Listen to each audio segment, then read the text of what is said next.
and welcome back to the Sofa of Adam with me, Adam. Hello, and now I am normally not in my videos anyway, so you don't need to see my face, because we are here to talk about the PSVR headset, the Move controllers, the controller, regular DualShock, and I wanted to run through a couple of tips, some things that I've learned over my year and a half of using the headset and using it every day for the channel. I have found that there are a couple of things that people should bear in mind. I'll start with the most basic ones. If I hold up my cable, it's got these little orange bits on it. That's because it is a black cable and it is not that strong of a cable really. It's all fibre optic on the inside. The same for the back of the headset. Where it goes into the back of the headset here, there's this cable. They've put this sort of serrated edge on it so it can bend and it has a lot of flexibility. But where it goes into the actual headset itself, it's only held in by a little tiny bit of plastic. And that is probably my only downfall on the whole headset, is that this cable is a little bit flimsy. So putting a couple of little orange stickers or something on it just to make sure that it's really well seen. And also what I've done here is, I don't think you can see, but there's a little tiny strap across here that I've added, and that's just a bit of plastic. It's just literally it's a bit of black duct tape. I'm assuming you have duct tape. In America I suppose you have Gorilla Tape and all of that, but a little bit of tape over the back of that cable just to hold it there so that it doesn't move when you're in the headset, because all those little fibre optic little leads that lead around here and into the headset are they're like little hairs, and the last thing you want to do is put any strain on those. That was how I lost my first headset, was the picture started to go all staticky. So if you have any problems with the image sort of cutting out, take it straight back to the shop you bought it from. It's all under warranty and they should just replace it on the spot. I took mine back to GameStop, and this was this time last year, so it would have been literally January 2017. And they were more than happy to just replace it on the spot. Also, number two, back to the headset, is I've also seen people moaning about the blurry image. Now, if you've ever seen the inside of one of these, I will show you now. Right, here you go. This is probably the best shot you'll get for a little while. But in here you've got two round lenses and then a sort of flappy bit for your nose. And this is all great. But the centre, I think you can actually see, which is good, because you can see the reflection. You've got a regular reflection around the outside, and then this little dot in the middle. Now that's actually this reflection again, because there are two lenses in each one. The centre bit is a second lens. So a bit like a pair of contact lenses, the outside of the lens is one way, the very centre of each lens is slightly concaved to give you more impression. So you must make sure that when your headset goes on your head, it's in the correct position, because those blurry parts aren't really blurry, they're where your eyes are supposed to be. So don't panic if you look at it from the outside and go, I just cannot get that clean. What are those little blurs? Can't see them in the game, but what are they? They're supposed to be there. Number two, how to put on the headset itself. Oh, no one wants to see me. I hope there's no lens flare. Basically though, putting the headset on isn't that hard, but a lot of people I think misunderstand. The headset goes on like this, right down the back, almost behind your head, literally as far down as it will go. It goes at a real angle, this. And that's because this screen is held at an angle upwards so that you can get it right the way forwards and all the way back. And it should go all the way back to the last click. It shouldn't go back any further. If you can get it back and it's clicking and you're going, like, it does actually go back a bit nearer than you're able to get it, then you're losing out on some peripheral vision really. And it's really good habit to get into on how to wear the headset, because again, if you're wearing it correctly, this cable is just hanging there, which is what it's supposed to do. If you're wearing it upright, you're going to put all this pressure and weight on this bit here, which is not what you want. Next up on my list of things to talk about, we have the controllers. Now the controllers are very simple. They work on the same system of, sadly my headset isn't actually switched on. My PlayStation's on copying, so the lights are on the back, but the front ones aren't on. But normally the front would be all covered in lights. And this is the camera.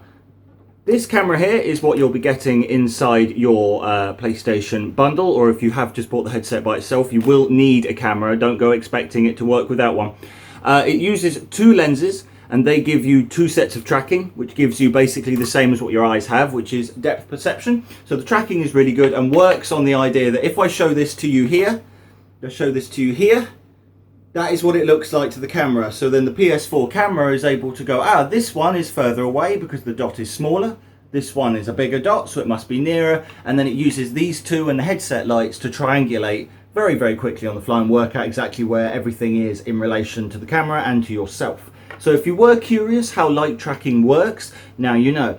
Also, the light bar on the PS4 controller, this also functions with PSVR. It depends on the game. Not all games use the light bar to track the controller, because the controller and these do actually have the same technology in to cut down on latency from the PS3. Not the DualShock 4, but I use PS3 controllers and they are identical for PSVR, so that's another thing. If you do want to go and get a PS3 Move, it will work a-okay, not a problem. These are fantastic. They have a large button in the center, exactly the same.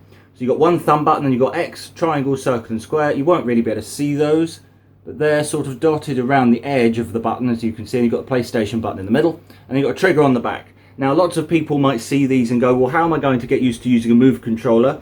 I will leave a link in this video to my Skyrim and Resident Evil videos where I use this and this respectively, and you can see what that's like.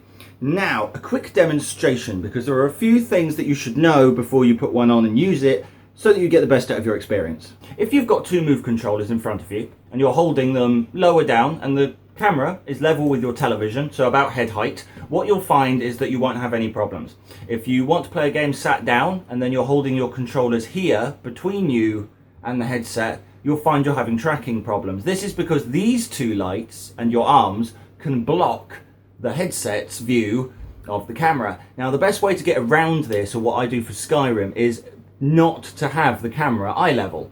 If you have the camera either just above eye level or just below eye level, then the camera itself gets a slightly off view, which means that the line of sight isn't broken, and then you can use your hands and do a bow and arrow and everything in front of you without having any problems. Because that was one thing I'm finding on my Skyrim videos when I first started, is you go to do a bow and arrow like this, and as you can see on camera there, these two dots are right in the way of my face, and you lose tracking on your head, which is the last thing you want. By moving the camera up slightly, put your hands in front of you, you can still see my eyes, the hands and everything. And that's the best tip I can give about VR as a whole, is making sure that the setup for your camera to your eye line is perfect. If you're playing a game sat down, you'll have to move the camera. Now, the last thing I wanted to talk about, the very last thing I want to talk about, is the headset and its cable. Now, this depends on when you've bought your headset. If you have an original PS4 headset like I do, and you have one of these, they are a little bit risky. Every time you unplug this, you are unplugging it and wearing down the HDMI. I'm not even going to show you, because you'll just have to take my word for it. There are two HDMI ports here, and they plug through and into the headset so that the headset can be separated from the processor unit. Now, each time you unplug these, you're wearing down these pins. Probably best, once you put it together, never to take it apart, because you just don't want to wear down those pins. They're very fragile, and I again found that was one of the problems with my headset when it went back the first time, is that I'd been unplugging it, taking it to people's houses, showing them, and you really leave it all plugged in, but take it out the back of the PlayStation, take it that way, put it in the box, just don't unplug the actual setup from itself. That's my best piece of advice.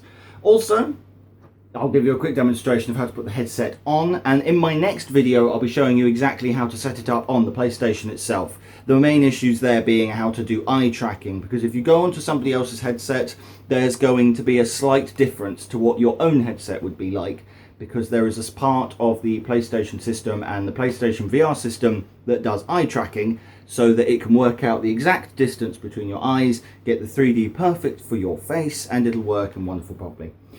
First things first, you pull the front of the headset forwards from this part here. Never ever put any weight on the front section, because it's very loose. So you pull this bit back, it's like on a big spring, you pull it down the back of your head and you just let go, and that should sit there quite comfortably. It's quite well held, but there is also a cog. Don't know if you'll be able to see that. There's a cog on the back of the headset here. You turn that and it will tighten the headset so it doesn't come off. As you can see, that's pretty solid, as it damn well should be, the amount of money we pay for them. That's how that works though. Oh yeah, you can see now. There you go. Now there's actually a picture in there. You might be able to get a better look at the lenses themselves, but it's very difficult to get the angle correct. But they are, oh there you go, turned off. But the lenses themselves are very, very large, which is why a lot of people, I think, find trouble with cleaning them. It's mainly the peripheral vision that I have an issue with. But that's all I have time for in this episode. I just wanted to do a short PSVR actual tracking, and so you could sort out some of the images and make sure that you had the best out of your headset. My next video will be on actually how to set it up on the PlayStation.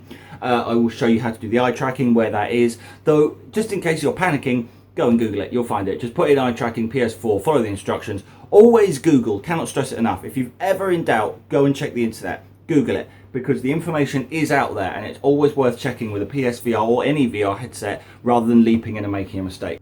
Thank you very much for joining me for this time, and we will see you all soon. Please like, subscribe, leave a comment down below if you want to. If you have any questions on the headset whatsoever, do not hesitate to ask me. I mean, I've been doing this channel for a year and a bit. I've been using VR pretty much every day ever since. I'm pretty well versed in everything, so if there's anything, I've even broken one, as I've mentioned before. So if you do have any questions, I'll be more than happy to answer them. Thank you very much for joining me this time. My next video, like I say, will be on more details about how to set it up properly, and we will see you all next time. Thank you very much for joining me, and enjoy PSVR.